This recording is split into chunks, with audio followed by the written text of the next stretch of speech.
So in 1998, Dennis Prager emails me that you don't understand why you forced me to go to a lawyer is actually frightening. Either you have less contact with reality than a normal person should have, or you are morally partially blind. I pray it is the former, even though it brings me no joy to believe it. Only one other person in my life has so taken my goodwill and turned it around as you have. Since I have allegedly played such a positive role in your life, I would assume that good works would flow, especially toward me, from you. Apparently my influence has been nil, except in the most superficial sense. I truly am curious. Does it bother you how you have alienated me? If I had done that to someone who I profess to admire, I would feel shell-shocked. So let me back up. My life as I know it ended one day in February 1988. I got the flu, and from that day forward, I would never again be able to do my regular workout of 120 pull-ups and 1,200 push-ups in half an hour. I'd never again be able to run 5 miles. I would never again be able to work 12 hours swinging a pick and a shovel. I would never again be able to follow the approach to life that I'd been following in the previous year, which was just determination and strength would accomplish everything. Like, I broke and collapsed. And though a year later I got the diagnosis of chronic fatigue syndrome and learned that there were millions of other people with it and that people were working on it, I've been crippled ever since.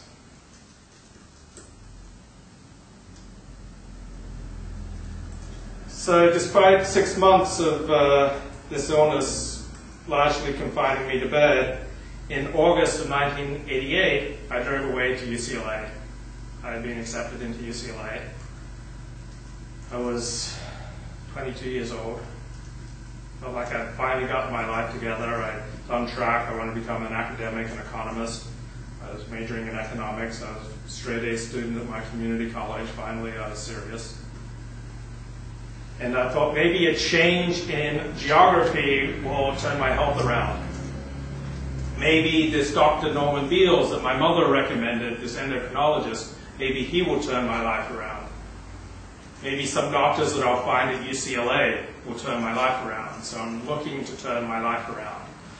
I arrive at UCLA a month before the dormitory opens. I'm too cheap to get a hotel. I decide that I will live out of my car, which is a 1968 Volkswagen Bug. So I cannot sleep in there. I'm 6 foot tall. My Bug is quite compact.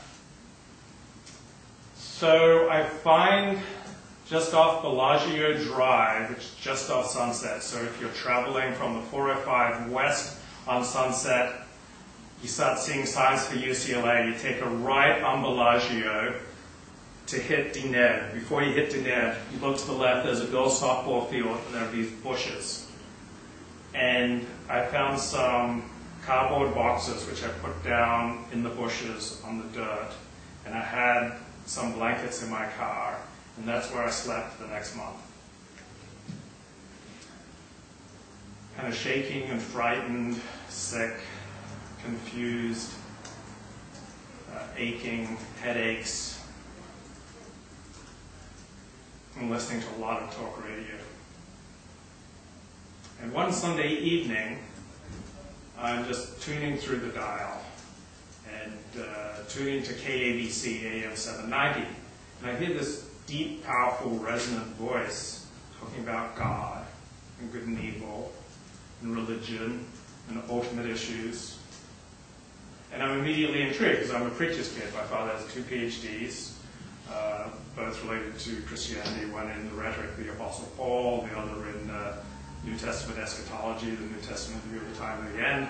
I'm raised a preacher's kid, raised immersed in religion. I've rejected religion at this point in my life. I declare myself an atheistic communist. Much of it's just flamboyant acting. I love to act out different characters. But I'm searching. I'm looking for ultimate meaning in my life. And so I start listening to Dennis Prager's radio show. He has his own hour where he just takes calls on all sorts of ultimate issues. And then he has a 2-hour show called Religion on the Line, where each week he has a priest, minister, and rabbi. And he's the moderator, and people call in. And this show gets a 42 share. That means out of 100 people listening to radio in Southern California, in the Los Angeles area, 42 of them are listening to this show. This is an unheard of share, so it was a very popular show. And he hosted it for about 10 years, from 1982 to 1992. So I start listening every Saturday night and Sunday night to Dennis Prager. And I'm going to make this interactive so that it brings me to greater emotional truth, because I know that I won't be as honest if I don't make this interactive. So it's his voice that speaks to me, but it's what he says. Let me give you an example. I never catch him in an overstatement. Like a single overstatement is enough for me to forever dismiss somebody. If I hear people making like flamboyant statements, like my father has a PhD in rhetoric, and he is very flamboyant in what he says. Behold the Lamb of God who takes away the sin of the world. My father uses a lot of rhetorical overstatement. I hate that. I hate that. I hate that. Dennis Prager never overstates his point. So I'm impressed by what he says, I'm impressed by how he says it, and I'm impressed by the way that he interacts with the callers to his show. He seems like a really decent person. And I start calling into his show. Once I move into the dormitory, I get a phone, I start calling in and arguing with him. And we argued really hard, but he never used any rhetorical tricks. My father has this whole bag load of rhetorical tricks, and I hated that. I always felt so wrong growing up. Like, no matter how I went up against my father, I was always wrong. I always ended up feeling wrong. And, like, so many things that bugged me about my dad, Dennis Prager did not do these things. So, one night, May 1989, after about 8 months of this, I'm calling up and arguing with him about Marxism and communism and God. And he says, you might want to read my book, because I've got a chapter in there where I compare Marxism to Judaism. And so, when I leave UCLA in utter defeat, just totally crumbled by my illness in June of 1989, and unfortunately I have to move back home to my parents in rural Northern California, 45 minutes drive of north of Sacramento. We have our own 7 acres, so it's very lonely. I'm very sick, and I get my parents to check out Dennis Prager's book from the library, The 9 Questions People Ask About Judaism. And then you can imagine their joy when I have them read it to me. Because I can't say no, because I'm sick, my life has fallen apart, I'm absolutely crushed, defeated. And this is like the one thing that inspires me. So I particularly got a kick out of having my mother read to me the section comparing Judaism and Christianity. And of course, the way Dennis Prager presents it, Judaism is the right one, Christianity is the wrong one. And so that was really fun, having my mother read that to me.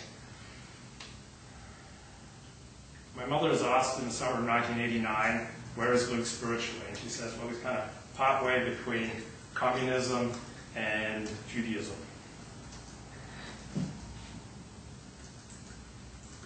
Having a change of scenery will change me for the better. I go home to Australia in September of 1989 to stay with my sister. She says a cleaning lady knows acupuncture.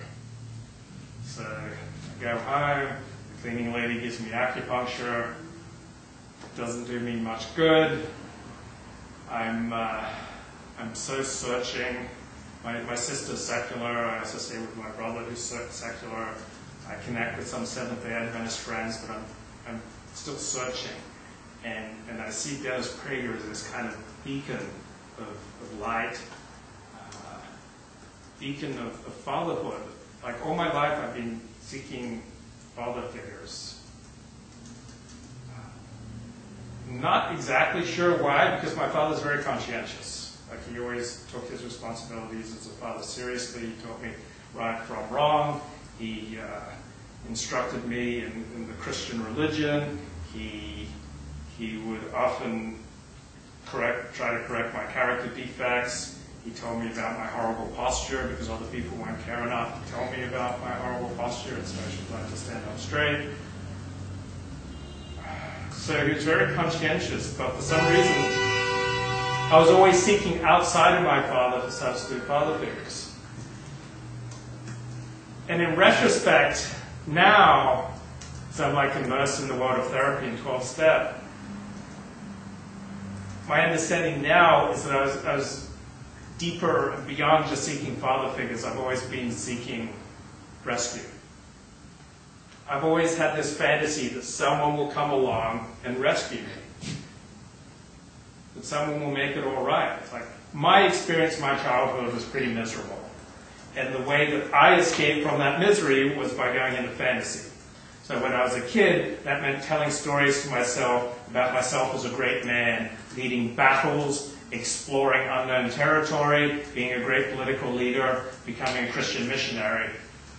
Those were my fantasies. And when I would check out into those fantasies, I was happy for hours. Later, my fantasies turned sexual.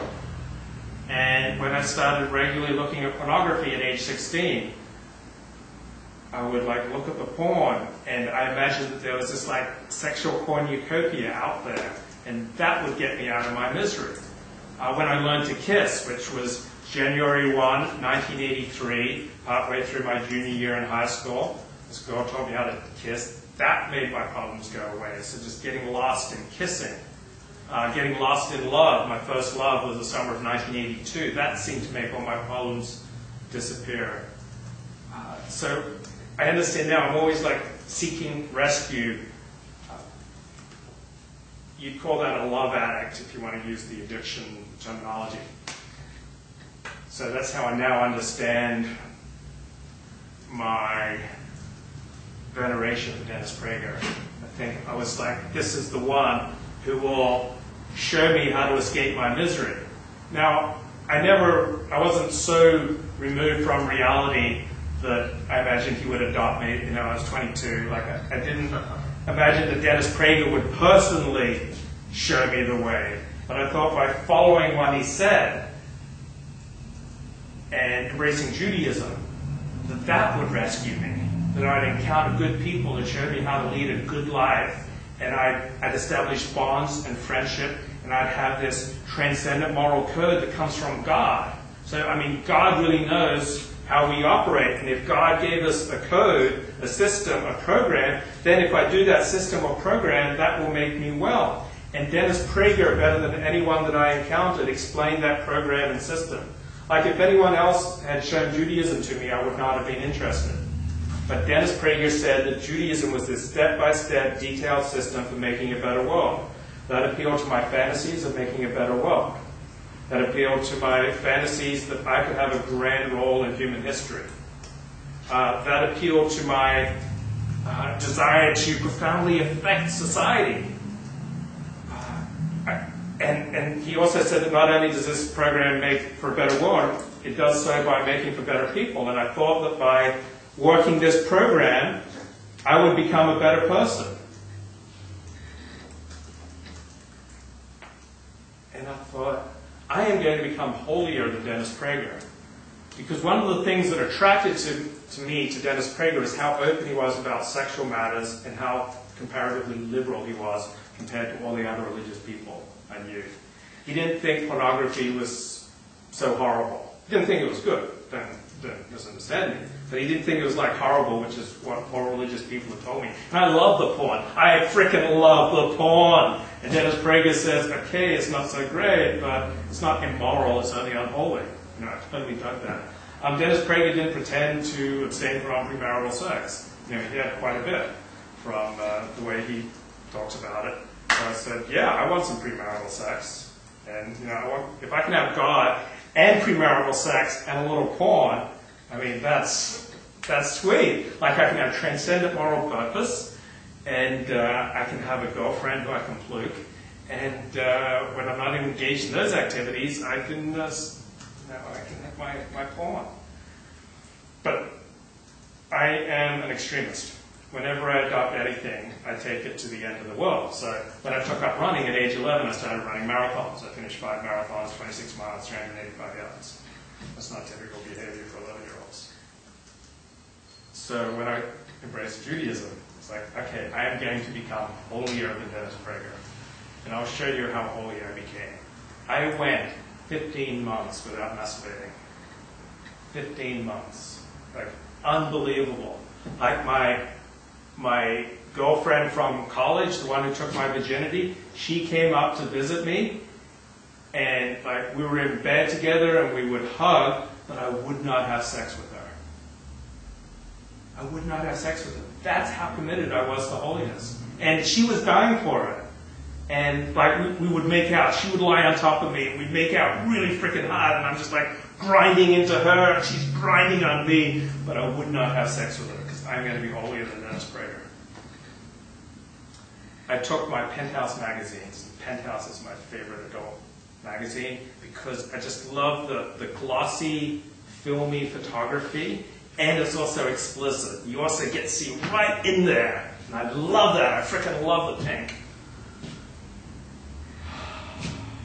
I took my Penthouse magazine with their like lesbian pictorials, like 2 girls going at it. Oh. I took all my Penthouse magazines that I'd hidden under the house, and I took them out to a fire one day in 1990. And I lit a fire and I burned out my porn collection. I just saw the smoke going up to the sky. It's like a horrible thing to do to the environment, but the acrid smoke just going up to the sky, and it was like taking away my sinful, selfish lust. It was just going, it was just ascending to God. I mean, I am all about God now.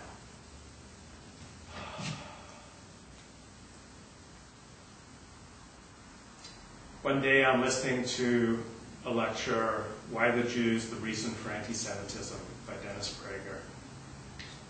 And there's a knock on my door. My mother says there's a phone call for you. And I didn't get many phone calls. I was very alone. And I went to the phone. I said, hello. And the voice said, Luke. I said, oh my God, Dennis Prager? He said, well, you've written me many times. I thought I should call you. I said, Dennis Prager, you've changed my life. I am now living for God. He said, well, you don't have to be extreme about it. And I try to do all these things in moderation. And I said, I'm just all about God now, and you've so inspired me. I'm all about God-based ethics. I'm all about spreading God-based ethics to the world. And he's like tickled, and he says, when you're in Los Angeles, I want you to come to my radio show and sit in on my show. Yes.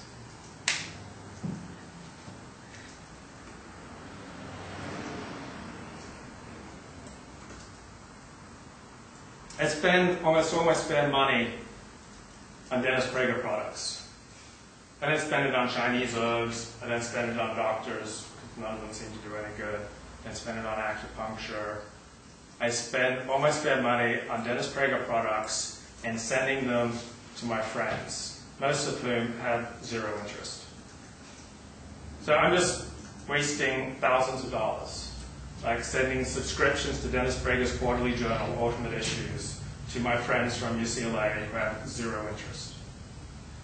I buy everything that Dennis Prager puts out. I buy every tape, every book. I buy every issue of his journal.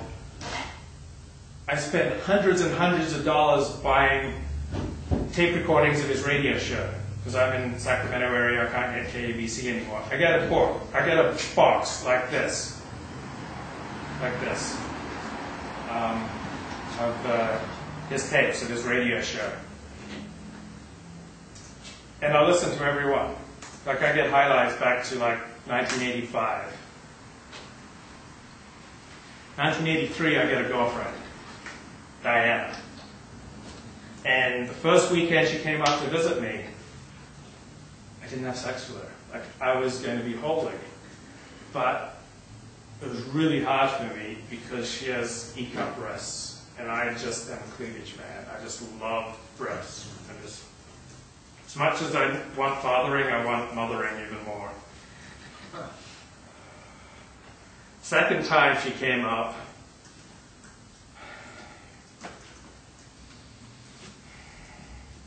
so I was picking her up on the bus station and driving her home. Said, I want you to tell me all the stories about times you've been raped. She thought that was kind of interesting. So she told me about all the times that she'd been raped. And I was so primed. I was ready to take her right then, but she said she'd scream. So I didn't take her that night. But the next morning, I grab some tissues and a condom, and I pad into her room, and I crawl under the mattress, and I embrace her, and then my hands start roving, and I say, "How does that feel?" She says, "I wish it was your cock." I'm away to the races. We get up, my parents are going to church, we have breakfast.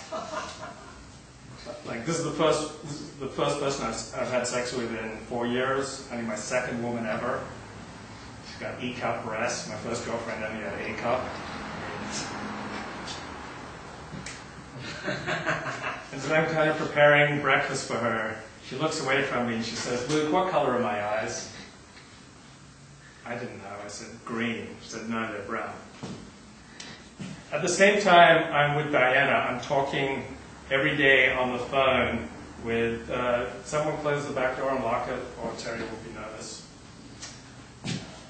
I'm talking every day on the phone with Pammy, a woman in Orlando.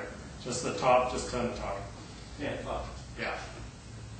And Pammy is more beautiful than Diana. Pammy is more accomplished than Diana. Pammy seems to be smarter than Diana. Downside is that Pammy's 11 years older. But I don't really care because I just want to use her to try to get well and just go for the ride. But I want to be a good representative of God-based ethics. So I've always told Diana that she's not my girlfriend. But if I'm ever with anyone else, I'll let her know. So Diana comes up one weekend, I fluke her constantly, I just suck all the nurturing and life from her that I possibly can. She gives me a book, The Givers and the Takers. She goes home. Sunday evening, Monday afternoon, Pammy flies in from Florida, pick Pammy up from the airport. And I'm just so eager, she gets tired of resisting me. And she takes her Clonopam and says, "Okay, you can do it." And so I do her, and it's great, because I don't have to wear a condom. But I'm very ethical. The next day I call Diana, tell her, "Hey, Pammy flew in, and I'm with her now." Diana's just devastated.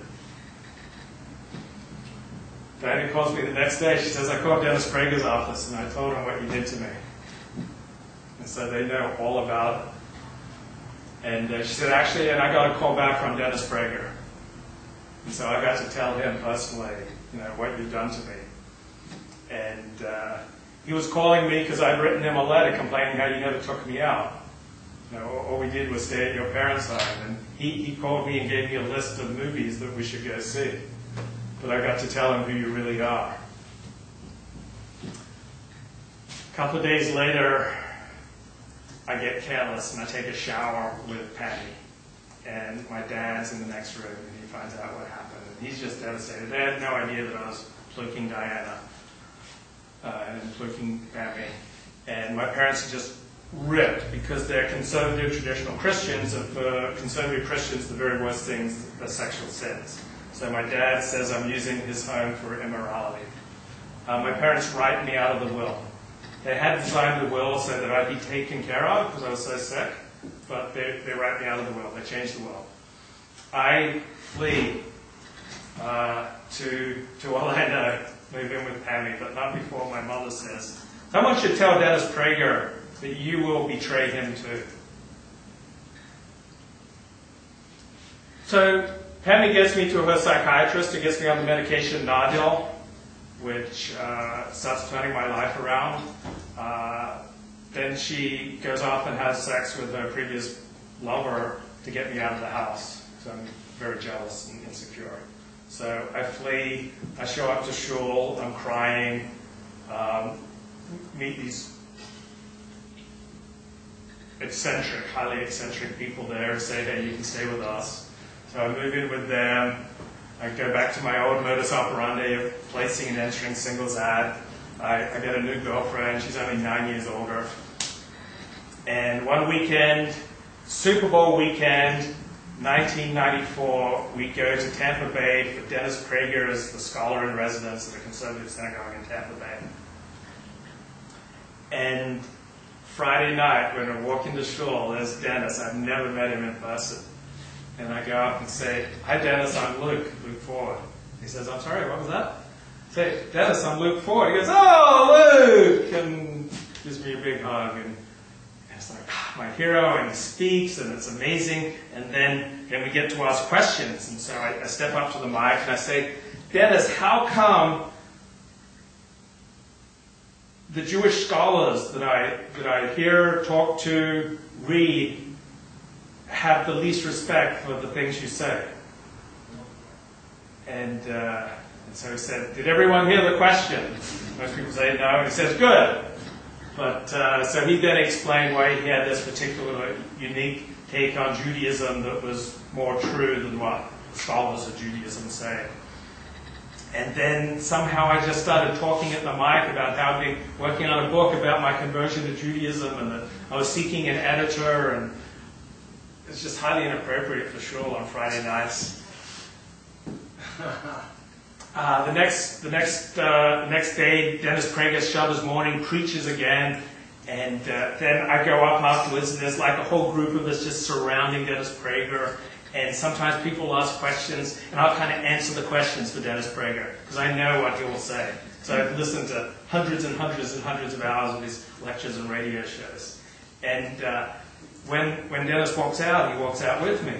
And I kind of get to tell him some of my story, and he says, words that he will forever regret. If you ever come to Los Angeles, I might have work for you. My hero, Dennis Prager, might have work for me. I quickly get in touch with his office, as he said. They want a resume. I get up together a resume, send it off. They says it sounds impressive. I moved to Los Angeles, March 31st, 1994. I'm going to work for Dennis Prager. And I go to Stephen S. Wise Synagogue, because that's where Dennis Prager goes to. And I go in there and I start telling people that I came to LA and I plan to work for Dennis Prager. And one of the persons that I'm telling this to is Dennis Prager's personal assistant. He doesn't say anything, but she's kind of amused.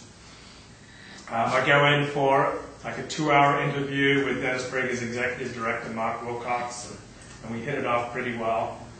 And then Dennis Prager had said, if you'll call me when you're in LA, you can come in and sit in on my radio show. So I call Mark Wilcox. I say, hey, Dennis said that I could come sit in on his radio show. And Mark says, well, I don't know anything about that. I say, well, Dennis really said that. And I think then, like, the reality that there was something off about me just like really came through very powerfully to Mark Wilcox, Dennis Prager's executive assistant. A few days, so I'm waiting to hear back on this job working for Dennis Prager. And there's this girl that I met through a singles ad. Only like 6 years older, I think, this one. And she flies in from New York to stay with me for Memorial Day weekend. I've been in LA for like 6 weeks, 2 months now, and kind of eager to work with Dennis Prager. And but I'm passive.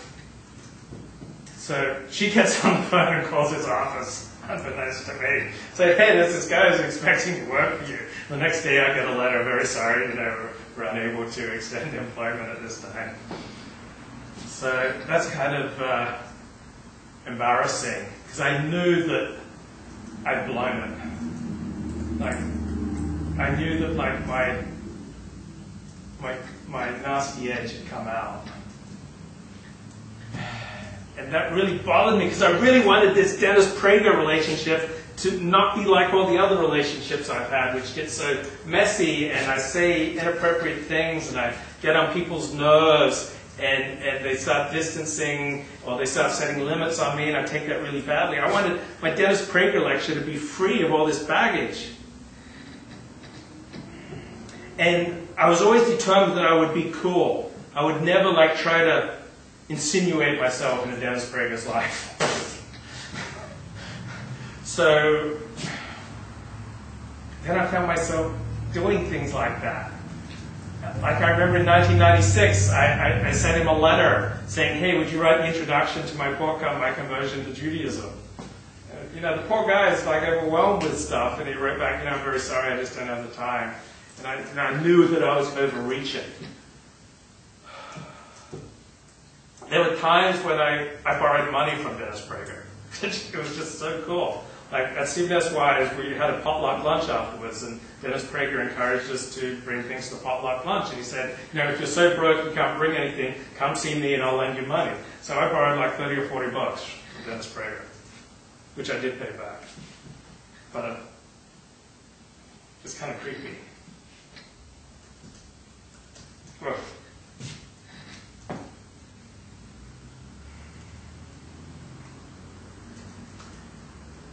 it's so uncanny how people know your weak points.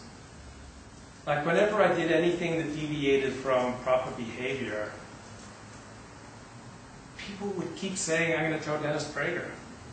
Like it's so weird. I was like a 27, 28, 29, 30-year-old guy, and everyone was saying, I'm going to tell Dennis Prager. Like in, you know, I'm saying and doing a lot of inappropriate things. Like in my first year or so in Los Angeles, I probably sleep with 20 women. Half of them I met at shul, and you know, I'm hitting on women inappropriately at Kiddush. I'm way too aggressive.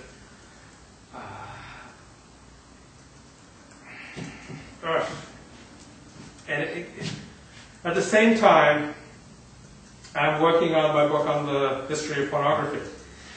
So I'm going to synagogue with Dennis Prager. You know, I admire and venerate Dennis Prager. I call into his radio show. Sometimes I heard one day this other woman call in and say on his radio show, how's Luke? And Dennis said, well, he called the other day to talk about sex. And there was like very knowing laughter. So now I finally get online by a real computer, July 3rd, 1997.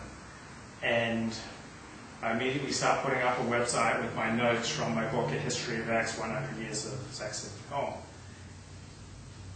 And I put on the introduction to my website, I dedicate this to the Stephen S. Wise mountaintop minion. My synagogue, like how creepy and inappropriate is that? Like I show a friend from the minion, he says, that's very nice, but you know, probably best that you delete that. So I deleted it. And then I'm just always getting these emails. What does Dennis Prager think about what you're doing? And it's like the pressure was becoming too much, because even though people have been pretty tolerant of me, you know, writing about the pornography industry and even directing a porn movie, now that I was online, somehow people at the synagogue and people I knew in common with Dennis were starting to separate themselves from me, or they were pushing on me to clean up my act. And I just felt under increasing pressure as 1997 went along. I said, I've got to get out of writing on pornography. I need something else to write about. I can't just be the porn guy. And then it comes to me. I will write an unauthorized biography of Dennis Prager. So, Christmas Day, 1997, I'm sitting in a car with my two best friends in Los Angeles. There's Laurie, who's Dennis Prager's personal assistant, and there's Chris Donald, who was also inspired by Dennis Prager to convert to Judaism. And these are my two best friends in Los Angeles, and they want me to distance myself from the pornography industry because I'm getting all these death threats. And I've even played them recordings of some of these death threats. And so I said, I think I need to do something else. You're right, I need to write about something else. I think I'm going to write on Dennis Prager. And Laurie just snapped, turned around and said, Luke, if you do that, Dennis Prager will never talk to you again. I will never talk to you again. The friends you have in common with Dennis Prager will never talk to you again. And she knows that my synagogue is like my home. That's what my synagogue meant to be. All my family's in Australia. I was starting a new life. My synagogue was my home. Chris and Laurie were like my family. And Dennis Prager was my hero.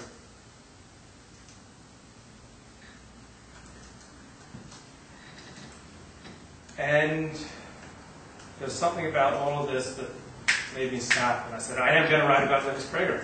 So I sent up Dennis Prager a letter and said, I'm going to write an unauthorized biography of you. If you have any concerns, let me know. I start scouring the internet for Dennis Prager's essays, and I collect them and post them on my new website. I look for a domain name that would be good to use for Dennis Prager biography. And I find DennisPrager.net is available. So I buy it. And I set up my website on DennisPrager.net. And on every page I put a disclaimer, this website has nothing to do with Dennis Prager. This is not officially sanctioned, that this is my own unauthorized writing on Dennis Prager. And his lawyers get involved.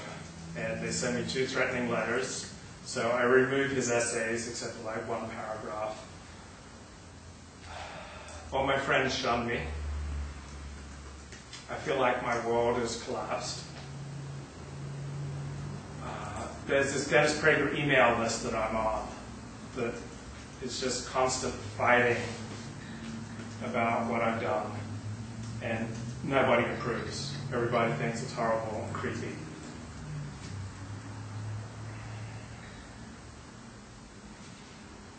It propels me to enter psychotherapy. I lose almost all my friends in Los Angeles.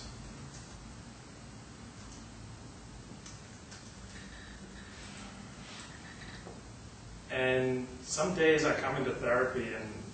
You have 9 minutes. Cool.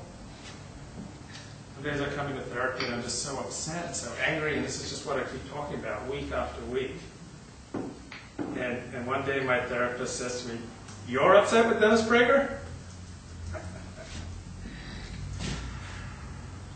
And I keep talking about what happened. And then 6 months in, maybe a year in, my therapist says to me, "It's like Dennis Prager did so much for you and changed your life so dramatically that you wanted to show him that you could affect his life."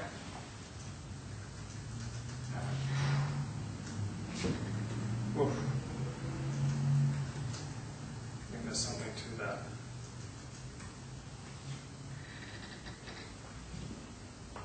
I haven't talked about Dennis Prager in therapy since.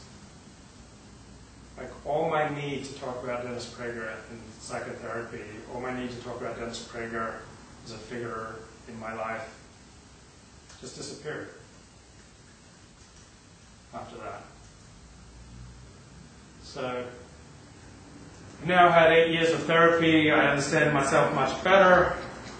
I have continued to write about Dennis Prager on a regular basis, listening to his radio show. I compiled 200-page online unauthorized biography of the man.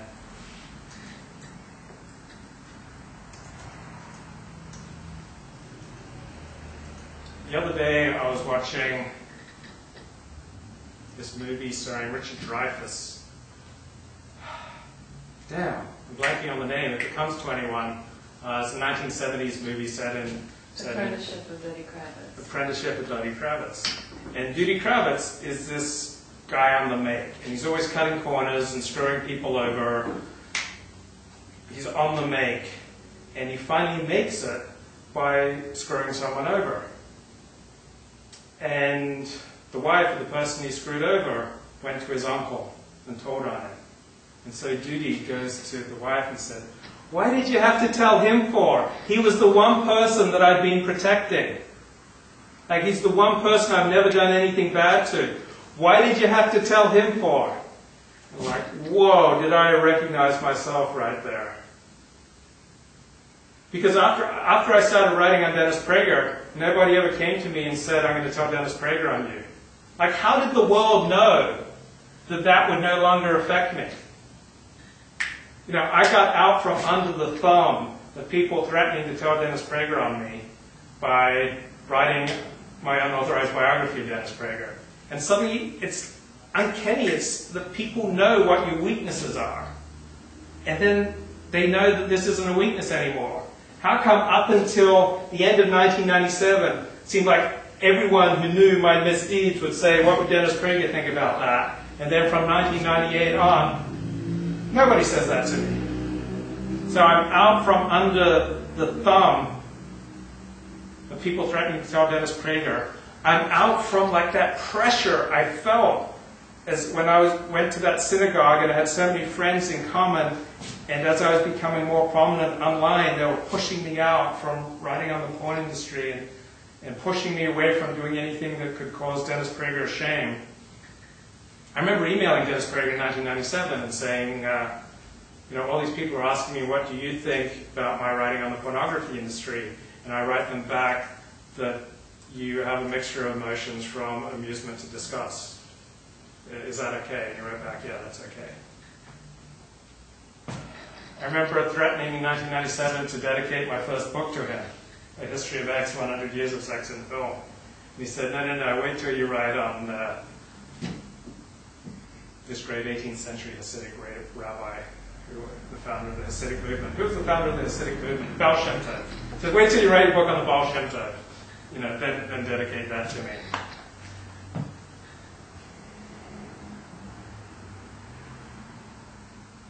So this has been a lifelong pattern of when I feel under too much pressure, I blow things up so that I can get away from the pressure and so I can do my own thing. And it's kind of my father's pattern as well. So it's kind of frightening to me now at age 46 to see how profoundly I'm affected by my parents in ways that aren't fully conscious to me. Like I have this volcano of rage against my father, and yet I'm not really conscious of any of it because consciously I have no objections to anything that my father has done, in that I understand he did the best he could. But yet there's this volcano of rage that I keep venting on all sorts of people who don't deserve it. My whole relationship with authority is warped by my rage against my father.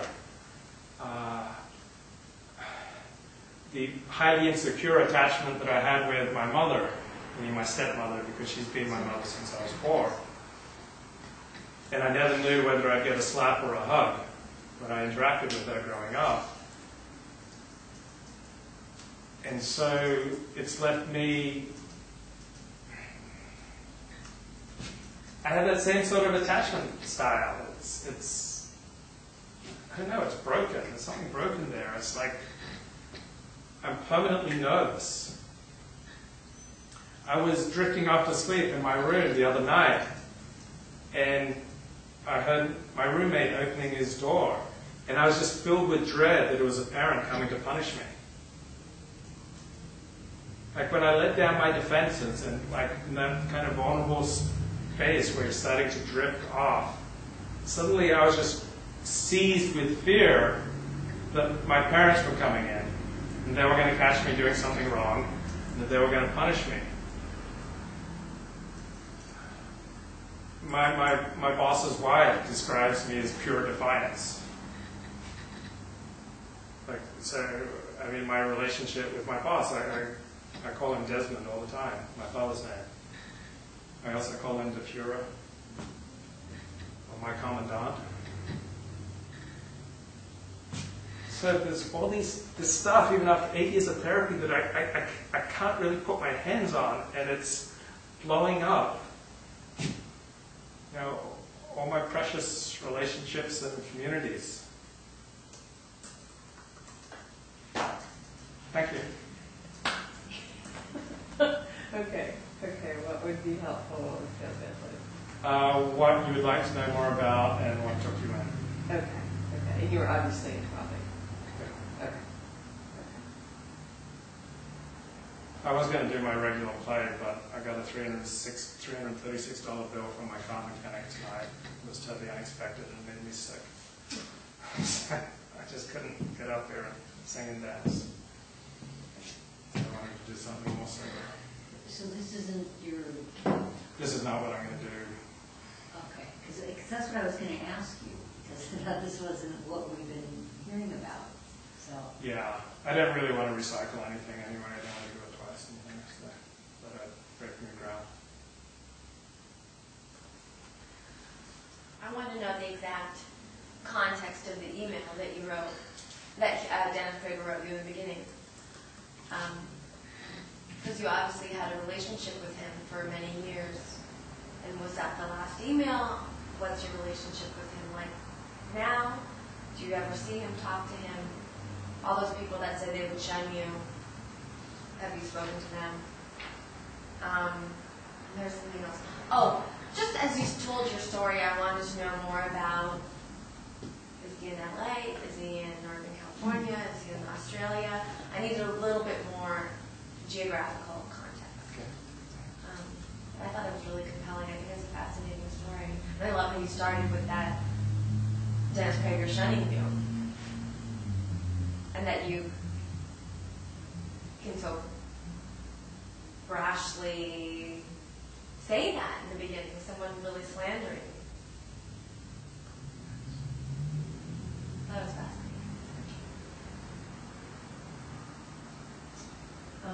I'll just comment on some of the other things that certainly when you talk about the penthouses, you become, wow, you become really alive.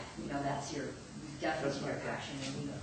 And yeah, we could really see that. No question about it. Focus. Yeah, all this passion. I love seeing that, Persist. See, it's starting. What did you say? It's starting to consistently persist. It's starting to sink in. Yeah, exactly. And I did like the ending where you talk about how the realization of how all this stuff is just kind of repeating itself after all this time, because that's the truth of all of us. If only we can just conquer that and walk down a different street. So that, that definitely did grab me. Something about freedom. I can't read my own writing. Maybe it's the freedom from the baggage. Did you say something about that? Freedom from something. Something along Yeah. I keep blowing things up to be free. Yeah. So some things were, because I'm a Gentile, we're a little bit, because I didn't really get some of that stuff. Because some of it is so related to just Judaism. So sometimes that kind of made me wander a little bit. Okay. And there's probably something just to keep in mind, because there'll probably be a mixed group, whoever it's performed for. I think there might be some non-Jews in the audience. Just a few, maybe. And he's not Orthodox. Do you think maybe I is he? should scream them out so that He's not Orthodox, is he? Right, so then I didn't write that in the notes I just sent to you, but how you went from his Judaism to Orthodoxy. Yeah. Is he Reformed or conservative? he's not denominational, he's unique. So what's Stephen Weiss Temple? That's Stephen Weiss Temple was Reform and then it left the Reform movement, so it's not affiliated. Oh, okay. You also kept saying, so creepy, and you'd shudder. And I kind of felt like I wanted to know more what was really behind that. Like, I feel like you talk about something and it really affected you. When you borrowed money and you said, oh, that's so creepy, but you didn't tell us why. Yeah, why? Even though you paid him back. And And so there was- you went into a moment that would be great to investigate. Okay. And something else about the other women you were sleeping with, and you did something to Tammy or the other one at the time. You were like, it was so creepy. and you do it, and then I want to know, why, and then you creeped yourself out, which I thought was interesting. Your awareness, your outside awareness to your behavior is really interesting. I was just listing those I had. You keep talking about the father figure, and like why do I keep looking for father figures? If you know, and you said for some reason, I kind of want. If you had to say a reason, what's the reason? You know, I think you did talk about a little bit later about what the reason was, didn't you? Something. Yeah. Why are you miserable? Why? What, like, I want, like, no, I'm just, you know, you keep saying I'm miserable, but like, I want to know, like, childhood. Don't you have a story about running through the woods or something like that? That's amazing because then that ties in you sleeping in that. Yeah, So, sleeping like, in the woods, yeah. so it's like Yeah. flash to child, you know. Why am I miserable? And why do you do things that make you alone? What's that feel like? What's that impulse? Are you aware of that before it happens? Or you just, you know what's going to happen, you just go into it and say, fuck it, I want to be able. I love that, just kind of explore the psychology of that. And what else? I think that's it. And the sex stories, when you go into the sex stories, they don't do anything for me personally. I don't think you need them in this because I think it just comes off as like a guy bragging about having sex with a guy, with a woman. It's just like, that's me personally. I don't know how you can tie it in. Obviously, it's a big part of your story, so you could tie it in and make it. But there's something that the Dennis Prager, the personal stuff, the father stuff, you know, searching. That's all great.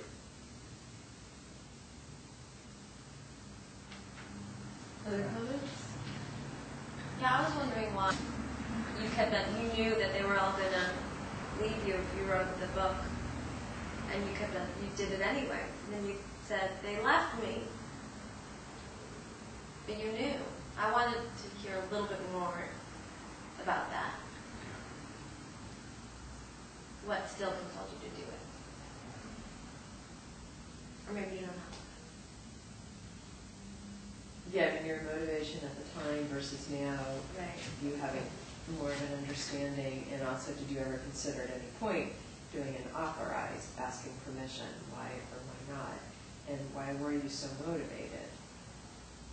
And to keep looking at what he represents to you, what do you think you represent to him? I didn't write that. And also, what's the difference sometimes between some of the things you said, oh, that was so awful of me, or that was so creepy of me, between that and just being really gutsy and taking a risk. Oh, you offered me a job, I'm here. You know, what's the difference between gutsiness and following up and just taking a chance? And is that hard for the narrator to even navigate what's over bounds and what's actually just taking a chance and then, okay, at least I tried, I didn't give up. Yeah. And also, who betrayed who? So that's a question that I have. And how, in what they do and what they espouse, how similar are your father and Dennis? Especially when you got into the, you know, the transcendent path to God. And did the character think it was really separate at the time, that he didn't see any correlation to what his father would espouse? And I'd also, you know that I've said this before, I encourage you to be your father and to quote him. And I want to hear his rhetoric. I want to hear what gets your goat, what pushes your buttons, but I'd love to see him in action. And, you know, a lot of the scenes that you just referred to, so I would love to see the scene of you being cut out of the well and have that played out in the moment that they found out what you were doing.